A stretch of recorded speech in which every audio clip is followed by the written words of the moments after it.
Welcome to the presentation on the rise of the dictators in Europe, which is going to begin the series on World War II in Europe. Here is Adolf Hitler, one of the most infamous men in history, and with him Heinrich Himmler, who is the leader of the SS, or Schutzstaffel, or Protection Guard, as was in German.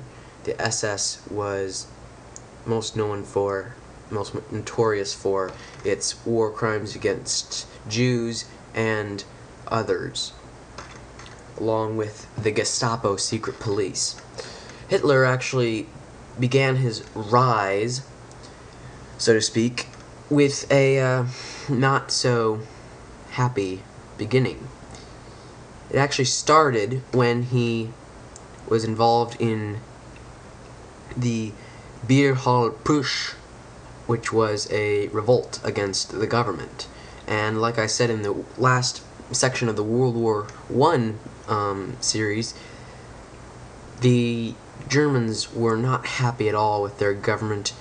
In fact, all throughout the 1920s, there was revolts, and Adolf Hitler was a part of one of them, called the Beer Hall Push, and he was sent to jail. Then there he wrote Mein Kampf, or My Struggle, where he outlined his ideas and such in his story. And when he got out of prison, he immediately started going into politics once again.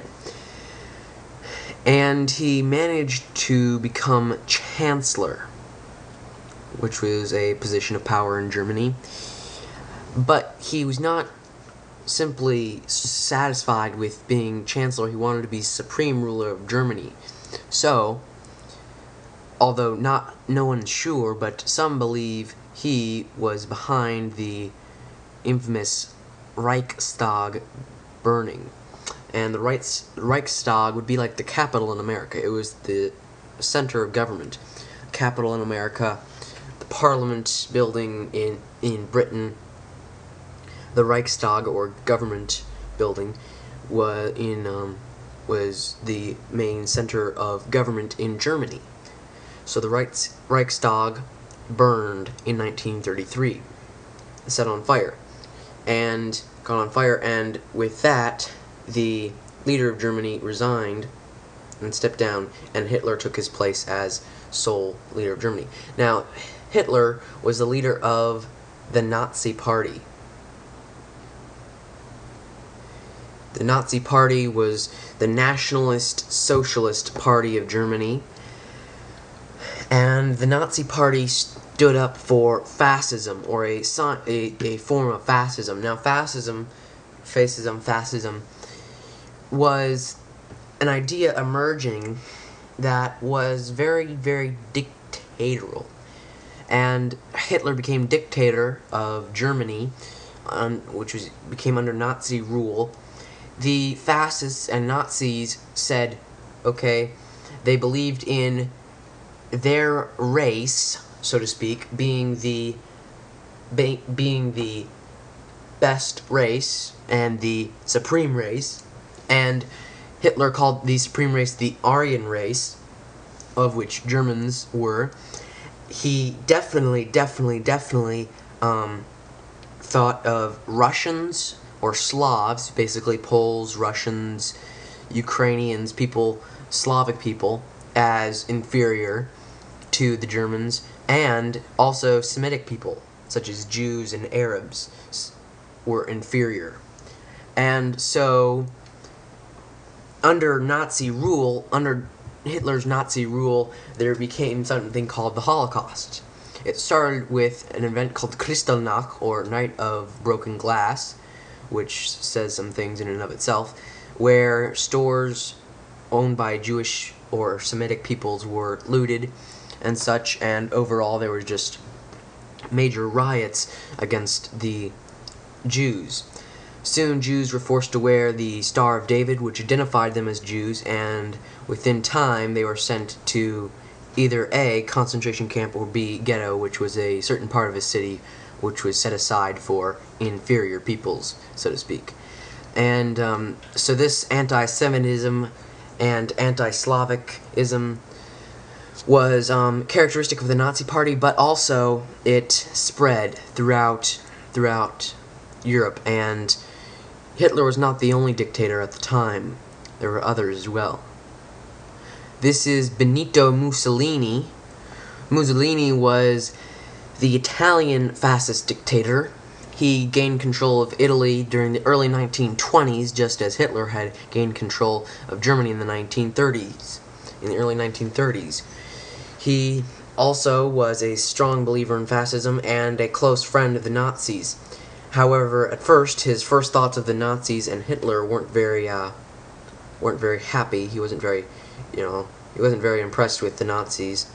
But soon, he finally came together. They came together, and finally, Mussolini said, "There's nothing that can separate this axis," and that's where the term Axis to describe the German alliance in World War II comes from. But other than that, there were others. There were other dictators throughout Europe. One of which was the infamous Joseph Stalin.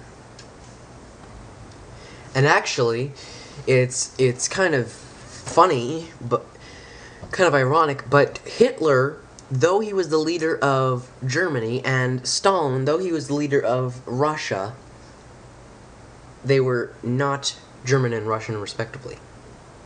No, they were not. Hitler was actually born Austrian, and Stalin was actually born in Georgia. Not Georgia, United States, but Georgia, the little country in the Caucasus Mountains, by Turkey and Russia.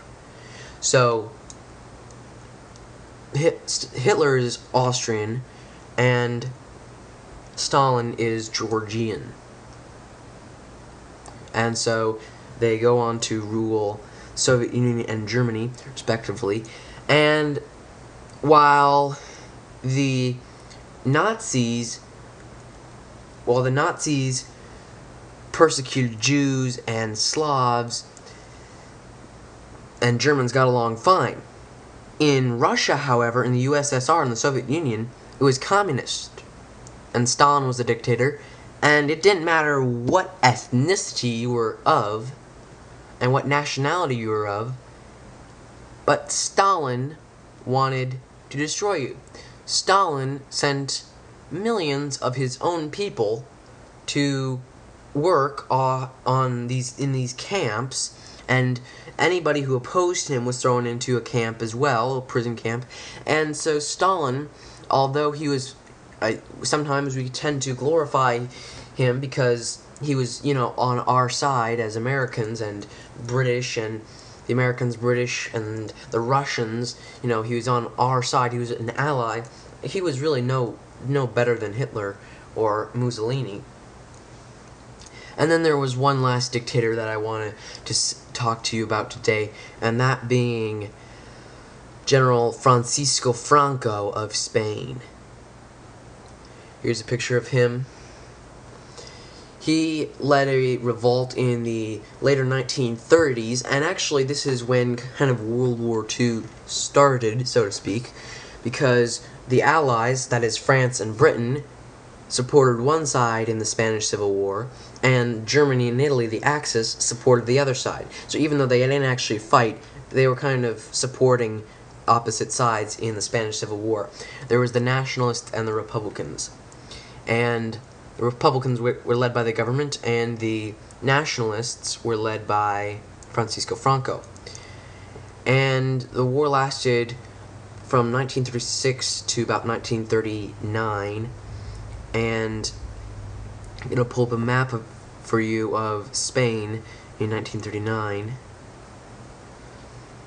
This area is all nationalist controlled in the pink, and the purplish blue area is Republican controlled.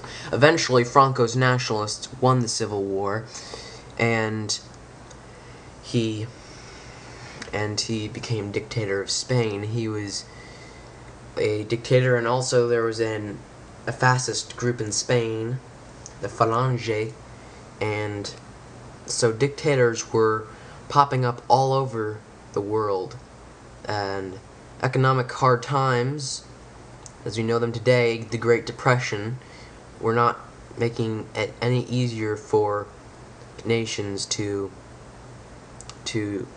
resist the claws of dictatorship as they captured nations upon nations. And in the next video we're going to look at some of the things that were happening just before World War II and the road to war.